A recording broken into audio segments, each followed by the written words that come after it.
When I read the "I'll be back" line, I said to Jim Cameron, I said, to me it sounds weird when I say "I'll be back." I said, and he says, well, how would you say it? And I say, "I will be back." And he says, "No." Pumping Iron. Well, interestingly enough, Pumping Iron was a documentary about explaining bodybuilding. It was not about me, because you never know who is going to win. Doing Stay Hungry, the film that I did before Pumping Iron, I had to reduce my body weight down to 210. So the question was really, can I come back again with 240 pounds and then win the Mr. Olympia again? So that was questionable. So therefore, no one really focused on me per se, but they focused more on bodybuilding itself. I just happened to emerge as the personality in the bodybuilding field. And so that's why the cameras were then more on me. I happened to win the competition against some tough competitions, against Lou Ferrigno, for instance, and Sergio Dubre and Franco Colombo, and guys like that were really tough competitors. I think it was also, it lent itself for me being myself. So I think that people didn't only just see me in Stay Hungry as an actor, but they saw all of a sudden what I'm really like. So I got, Conan the Barbarian because of Pumping Iron. It was like the movie where I showed my personality, and Ed Pressman saw that movie, Pumping Iron, and they said, finally we found a guy that has the personality and has the acting ability and has the body that is able to play Conan the Barbarian. Franco is pretty smart, but Franco is a child. And when it comes to the day of the contest, I'm his father. He comes to me for advices. So it's not that hard for me to give him the wrong advices. The saying, milk is for babies, and, I drink beer, that is because of my Munich days. So when I moved from Austria to Munich to train between the age of 19 and 21, other gyms always would have milk bottles all over the windows that were empty or half full or full that bodybuilders would be drinking. In our gym, we had downstairs a restaurant, and we always got huge steins of beer. So we had just beer all around the windows and around the gymnasium. And I refused to drink milk because I hated milk. And so beer was really for me to drink, to have while I was working out. Well, you drink skim milk, don't you? No, I drink no milk. You don't drink any milk at all? No milk, no. Milk is for babies. When you grow up, you have to drink beer. Pumping Iron is being shown just about in all the gyms around the world 24 hours a day. So it doesn't matter which generation you talk about. The new generation that is walking in now into the gym still see Pumping Iron, and they still see me winning. And so when they come to Gorge Gym here now in Venice, they know everything about me. I think that this movie has its life, has its own life, and it will go on forever, I think. And I think that it is really one of those great documentaries that really has established bodybuilding in a big way, because bodybuilding was kind of like a hidden kind of a sport. It was, no one really understood it, no one really could explain what it is about. And I think that Pumping Iron did all of that, it explained that. Conan the Barbarian. My goal was to be a leading man. And I was told many times by managers and agents and studio executives that this would never happen. That someone with an accent like me has never become a real leading man and a big star in America. That Americans like to hear people who sound like John Wayne or like Clint Eastwood, but not like me. That I may be good for Hogan's Heroes if they ever make a remake or something like that, but definitely not for any other movie. And also that my body is way too big, that I'm too large. And so here all of a sudden is Conan the Barbarian, where my accent was welcomed because I talked different than everyone else, and it looked like from some prehistoric time, and the body looked like an action hero, something that like Frank Frazetta, when he drew the Conan characters in the comic books, he always drew him with the huge muscles and very defined and ripped. But in those days, there was no actor around that ever could play that role. So here was me. So all of a sudden, those two things that they always were complaining about and said that will never make you a star because you have too big of a body. Guys like Dustin Hoffman and Al Pacino and Woody Allen, those are the in guys in the 70s, not a big body like that. And the accent doesn't work. All of this became an asset rather than a liability. So I proved to the world again, never listen to the naysayers and always just plow ahead and do exactly what is your vision. My vision was to become a big star and to become not only a big star, but to become the highest paid entertainer in that field, which I eventually then became when I did Batman and Robin. Almost 20 years of pitiless combat. No rest, no sleep like other men. And yet the spring wind blows, Super Die. This was really the only movie where I had more responsibility of doing my own stunts than any other movie, because there was no one around, no stunt guy that had the same body. So Terry Leonard did some of the wide shots when from far away, when you see Conan riding on a horse or something like that, he would do that because, you know, with the war paint and with the camouflage paint on it and all that stuff, we got away with it. But in close-ups, there was no way because he had an ordinary kind of athletic body, but not a bodybuilder's body like I had or like the Conan body. So I had to end up doing a lot of the falls, a lot of the sword fights, a lot of the things on horses, the big battles on horses, all of this crashing together with horses, falling off the horse, all of this stuff I had to do myself. And luckily, I was young enough to sustain the punishment because there were a lot of injuries at that time. I remember the first day I shot, I had to get stitched up. I had 12 stitches on my back because some wolf pulled me down from the rocks and I fell with my back on rocks. It was all the way from the beginning to the end really wild and a great experience. And John Milius, the director, loved it. He says, this is exactly what it's all about. This is a tough movie to shoot, and this is a Conan era, and this is exactly the way we wanted it. So he really got off on all those kind of things. The Terminator. When I was hired to do Terminator, I really think, I mean, the day maybe the studio executives that were around then and various different people would tell you differently because they always say, I told you so type of thing. But the reality of was, I think they treated it like as a B movie, as a B action movie. Here's just another one because a year before came out Exterminator, now it was Terminator, and then what else is gonna be next type of thing, right? But when I shot the film, and Jim Cameron showed me some of the footage. And then when he had like 20 minutes edited and I saw the film, I said to myself, wait a minute, this is really intense. This is wild. I mean, I don't think we've ever seen anything like this before. The way it was shot, the way it was lit, the way it was directed, everything, the way it was written, it was just really very, very special. And so I thought then, I think this could be bigger than we all think. And then sure enough, when it came out, it was a huge hit. And even Time magazine listed it amongst its top 10 movies of the year. So no one expected that. In those days, like for instance, when you open up a film to $4 million a weekend, it was big time, especially in the fall. And then the next weekend, it was again $4 million. And then the next weekend, it was again $4 million. So it didn't have any drop. So people said, oh my God, what's going on here? So the movie was highly successful. A lot of people saw it. And it was actually, in this particular case, it was the audience that demanded a sequel. Nice night for a walk. Wash day tomorrow. Nothing clean, right? Nothing clean, right? Hey, I think this guy's a couple cans short of a six-pack. Your clothes. Give them to me, now. You asshole! When I read the I'll be back line, I said to Jim Cameron, I said, to me it sounds weird when I say I'll be back. I said, and he says, well, how would you say it? And I say, I will be back. And he says, no.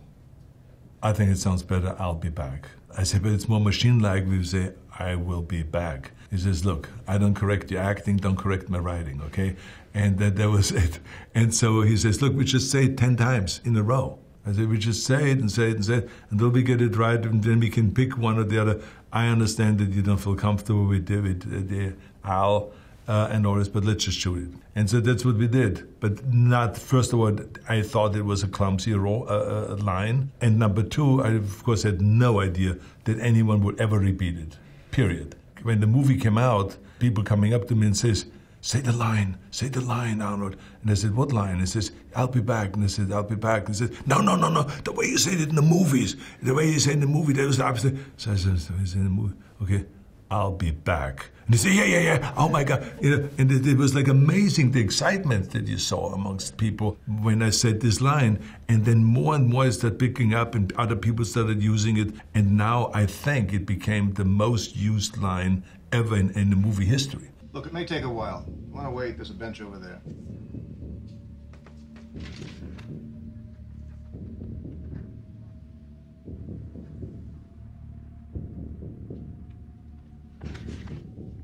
I'll be back.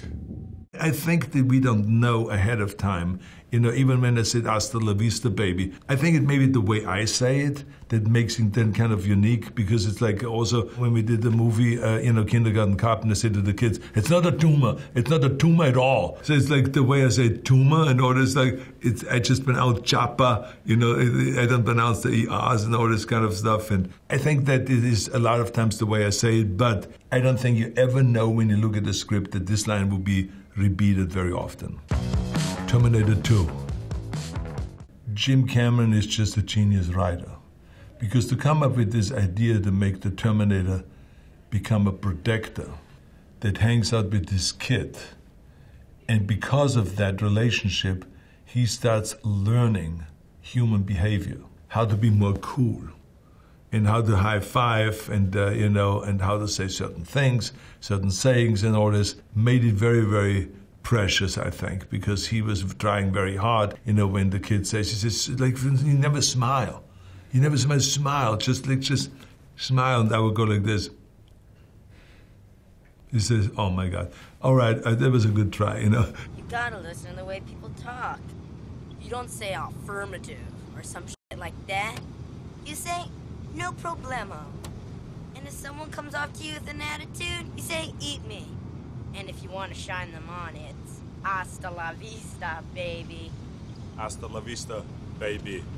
It really lent itself to some funny moments. So I think that it was really important in the movie, and I think this is why the movie really was so successful, because it was a totally different spin. Here's Terminator all of a sudden, not the killing machine, but a protector. So what an interesting spin. He was programmed differently. And I think that people really enjoyed that, even though I never killed anybody in Terminator 2. I only shot people at the knees or just, broke their backs or whatever and blew up the police cars, but I didn't really kill anyone because I promised this to the kid that I would not kill anybody. Just put up your hand and say, I swear I won't kill anyone. I swear I will not kill anyone. What the hell are you doing? You son of a bitch! He'll live. Twins. The movie Twins, which was originally called The Experiment, was developed specifically for me. Because when I met Ivan Reitman, I said to him, I want you to direct me. I want to get into comedy. No one will hire me for a comedy because everyone is making now a lot of money of me with action movies. So it's very hard for me to cross over because people don't want to take the risks. So he said, I think that you're very funny, and I think that we should develop some stuff for you. So he developed 5 scripts, and one of them was The Experiment. I fell in love with that idea, and then we changed it to Twins, and came up with the idea to have Danny DeVito play not only someone that behaves opposite of me, but also looks totally the opposite. I thought that it was very, very funny, and because all you had to do is kind of show the poster of Danny leaning against me and saying, only their mother can tell them apart. I mean, it made everyone laugh. So it was hugely successful. It was unbelievable, and I was so happy because it was actually my first movie that made domestically over $100 million, and it was a comedy, not an action movie. So from then on, of course, I got offered a lot of action movies. But Danny and I, we rehearsed those scenes, but we just had so much fun on the set, rehearsing the scenes and doing all the same things and having all the same mannerism and the scratching our butts at the same time and doing all this kind of stuff. So I think it was great, and it was brilliantly written. Really?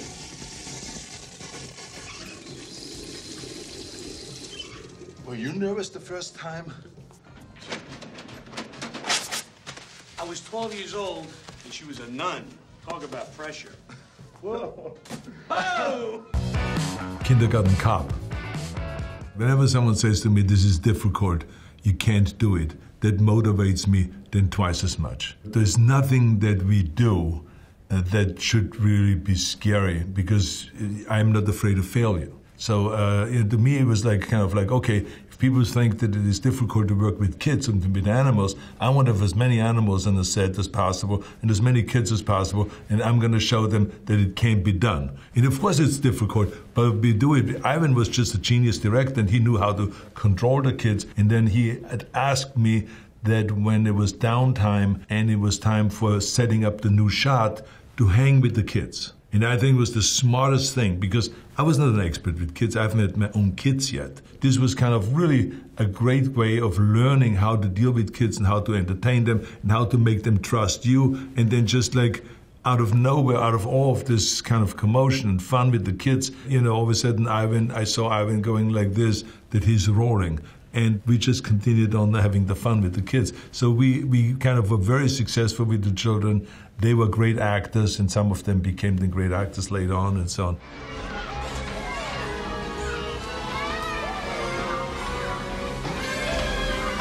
Shut up! Shut up! Shut up! Shut up! But what I liked about Kindergarten Cop was that it was a very brutal movie in the beginning. To hunt down this drug lord and this no good guy. It gave me the opportunity to come in as the toughest cop and then have to develop this other side of me because I'm now stuck with the kids. I have to now deal with the kids. I cannot deal with them like I did in the beginning, like I would deal with a grown-up. But, you know, I realized that that's not the way really to deal with the kids, that you have to understand them, you have to communicate with them, and you have to also, you then grow a certain love for them and a certain heart for them. And it then I was able to show the softer side or the more feminine side of me. And so that's, I think, what made it really work well in the movie. What's the matter? Oh, I have a headache. It might be a tumor. It's not a tumor. Batman and Robin. Well, interestingly enough, my motivation there was originally to work with Joel Schumacher. I thought that his style of directing was just so brilliant, and there was a certain kind of intensity there always in his movies, but also a certain casualness. So I watched him one time on a set directing, and I saw his style. And how I loved it when he always said to the actors in the end, he says, let's do one for the artist. Meaning like, do your own take, whatever you want to do. And I thought it was just fantastic because every actor always wants to do kind of his own way, a take, rather than being directed or controlled. And Joel Schumacher provided that. And then the other thing was that George Clooney was a up-and-coming star, international star. He was brilliant to work with. He was very, very nice and a sweetheart of a guy to work with. So we had a great time. The only thing was that on being Mr. Freeze, I had to sit for 5 hours in makeup and getting all these outfits on and everything like this every single day. So it took a lot of discipline and a lot of hard work. I was successful, nevertheless. Absolutely, boss. One more giant diamond of this size, and my freezing engine will be complete. Ha!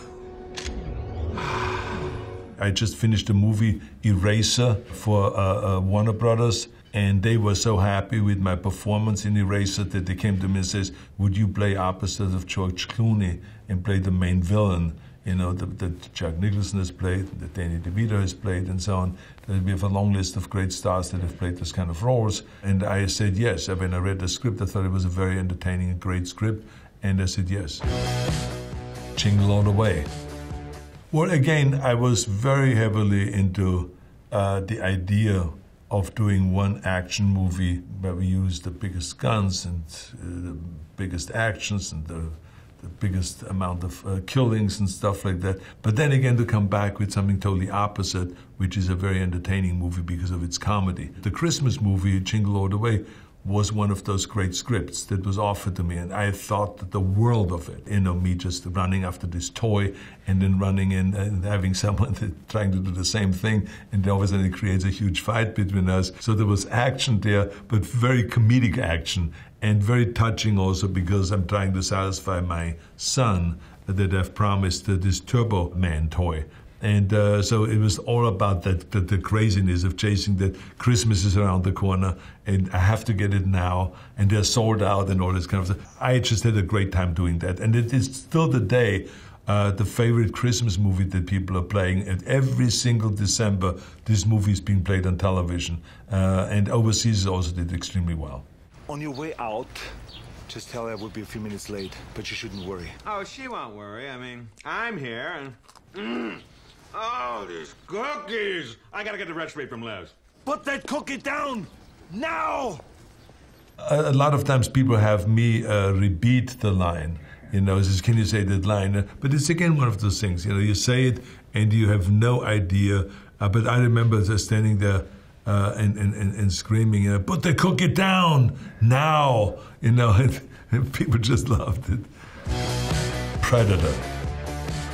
Predator was an interesting project because it read really well. It was very intense, but it was an ensemble piece. It was very clear that there would be 5, 6 guys who were going into the jungle and the screen time would be split up amongst all of us. To me, I think that in the beginning I was hesitant about that idea. And then when I was actually in Mexico and shooting in the jungle, as it was unfolding the story, I enjoyed it more and more because it's so much fun to work with a bunch of guys like that. They were all really cool guys and they were easy to work with and there were certain dynamics that everyone had and developed and I thought it was brilliantly written. John McTiernan, who directed the film, has only directed one other film beforehand, which I think was called Nomads.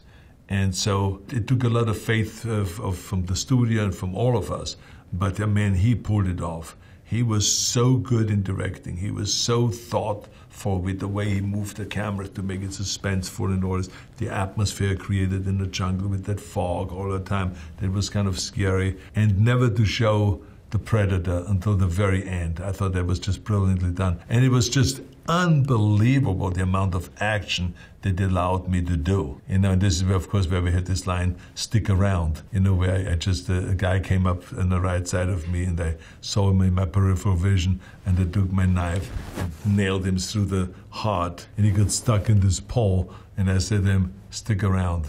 You know, so it was just another one of those really cool lines that I liked, that I made up in this particular case.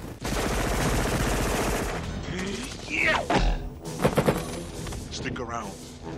It was really amazing when we finally showed the Predator, and it was created by Stan Winston, who was one of the most brilliant kind of makeup special effects guys. And I think that he won the Academy Award twice and stuff like that. But he built that and he created that, and it was like so well done. It was really tall. They had a basketball player and that was like 7'2" that was carrying this kind of mask and this outfit. It looked scary, it looked slimy, it looked weird. It looked so bad that it came natural to me to say, "You are some ugly motherfucker." You know, kind of, it became kind of natural. It was kind of improvised, that line, and then they kept it in the movie.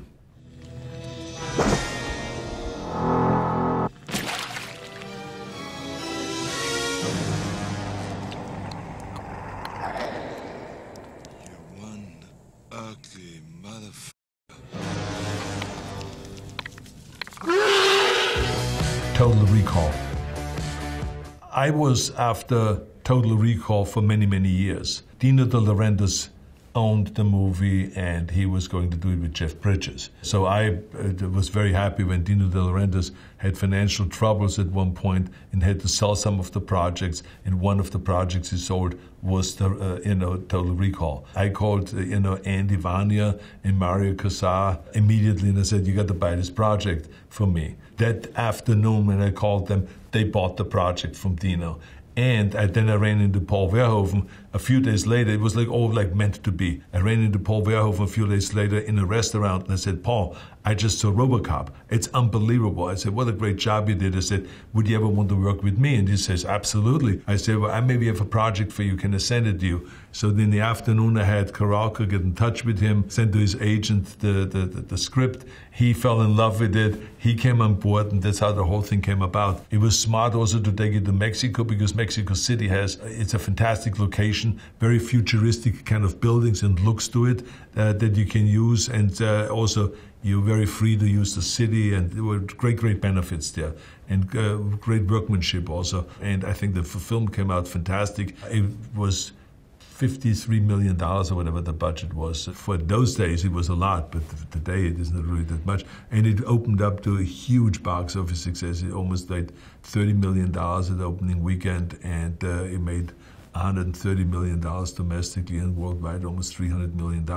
So it was really very successful, and we were very happy with the way it came out. And they tried to copy it. Someone tried to do a remake of it. How stupid is that? I mean, Jesus.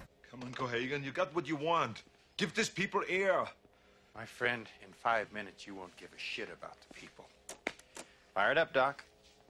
Excuse me, Doctor. Is he going to remember any of this? Not a thing. Oh, really?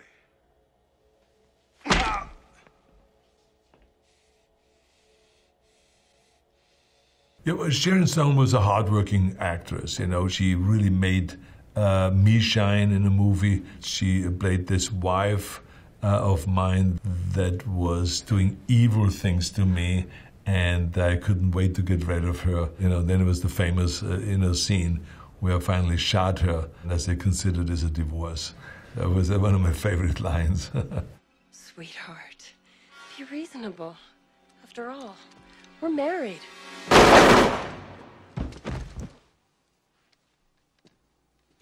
Consider that a divorce. True Lies. Well, again, we were very fortunate to have Jim Cameron. I showed him a French movie, La Totale, which was $1 million movie. It was made for $1 million in France. But the concept that was there was so brilliant. Jim saw it and he says, let's do it. And, you know, which is very hard to do for Cameron to commit to a movie. He fell in love with it. He went out and wrote the script. And he wrote it, of course, huge. As you can see, it took us 6 months to film. We were all over the place, you know, from Los Angeles, Washington, and Miami, and the Keys, and I mean, everywhere. But it was wonderful to work with Jamie Lee Curtis, because I knew Jamie Lee Curtis and skied with her in Sun Valley. So we have a home up there in Sun Valley, and so we knew each other very well. So when she was hired, I was very excited about it, because I thought that she's a really good actress. So it was great to work with her on this film. And I think that she's also very funny. Pulls off the comic, the comedy in the movie, because the whole thing was a very intense movie, but it had its funny moments, because the very fact that my wife did not know what my job was, and that I, as the husband, did not know that her desire is to do something similar to like that, to be a secret agent. So I think that's what made it really funny. Ellen, wait.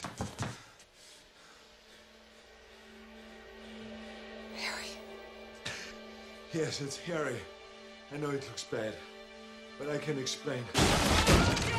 Were you actually riding the horse in those scenes when you were running through the mall and everything? Yes. So I would say there was only one horse scene, which was a jump over a fountain, which I'm happy I didn't do, because the professional horseback rider wiped out on that and smashed his head in, and had 20-some stitches on his face because of it. I saw right away there's something off there, because it was so wet, and horses then slip when it's wet. And so I said, I'm not going to do that, let someone else do that particular thing. But every other scene, in the elevator, on top of the rooftop, through Georgetown in Washington, through the park, all of those scenes were done. I rode the horse. Terminator, Dark Fate. You know, in Terminator, I can do those Terminator movies from here to eternity. The trick of it is, and I think it's very smartly done, the body underneath the endoskeleton, the metal skeleton, all that other stuff, stays the same.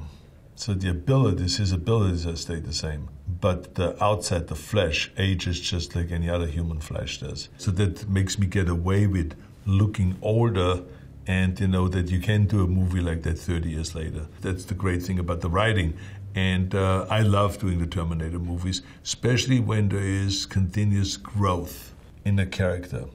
And what you will see in this Terminator is that he has been, just like in Terminator 2, where there's a little bit of human behavior that he starts adopting. In this one, he is even much more. That has certain kind of a effect, the way he was programmed. At what point does he override his own programming? There's all of those kind of issues we're dealing with in this movie. So it's really fascinatingly well written. Again, Cameron was involved with that. And as you know, that I'm just, I think, the world of his creativity and his thinking and his talent. And so he's very passionate about Terminator, got involved with it, got Linda Hamilton to come back to the project, wrote her into the project as a main character. And so we had a wonderful time with Tim Miller directing it. I can see you're very upset. I'm going to help you protect the girl. You know, it really doesn't make any difference to me. I think each one has advantages and disadvantages. I think that it's the advantage of playing a hero, obviously, is that you're the heroic guy that wins in the end and all that stuff. As a villain, you have the advantage that you can go all out and do things that you normally cannot do as a hero, because it would not be a certain thing. You can be a certain cruelty or the way you kill people and all of that stuff. So that's why that was so attractive about being the Terminator, because he doesn't give a shit. I mean, he's a machine. So he just steps over toys. He just, goes and rips out your heart, as I've shown in Terminator 1. So he will just tear your head off and wouldn't think twice about blood squirting around or anything like that. That's not his concern. As a matter of fact, it doesn't even show in his face any satisfaction whatsoever when he kills 5 people within 1 second. And people really enjoy watching villains and watching kind of nasty things being done, where they say, oh my God, I have to close my eyes. I love that. There's nothing that I love more than when I do a film, we've seen it in Terminator, we've seen it in Total Recall, where there are certain things where people just close their eyes and says, I cannot take it, because that is really then entertaining. It has been a great honor for me to be involved in a movie where you get voted as one of the top 10 heroes, but at the same time, one of the top villains.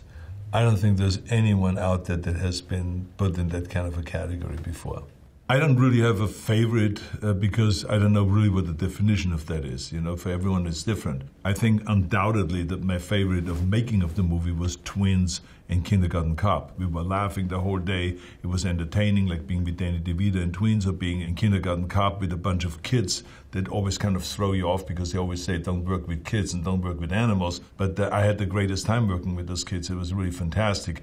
And, you gives you then a lot of space for improvisation because the kids are improvising. They're not staying with the script. They wouldn't even know how to stay with the script. So I think it makes it very lively. So I had the greatest time doing those 2 movies. But when it comes to my favorite, when to the outcome, then you have to add also, of course, True Lies or Terminator, some of the Terminator movies that I've done, if it's 1 or 2, or the last one, Dark Fate. There's a whole bunch of movies then that come into that field, but it's very hard always to just say, this is my favorite.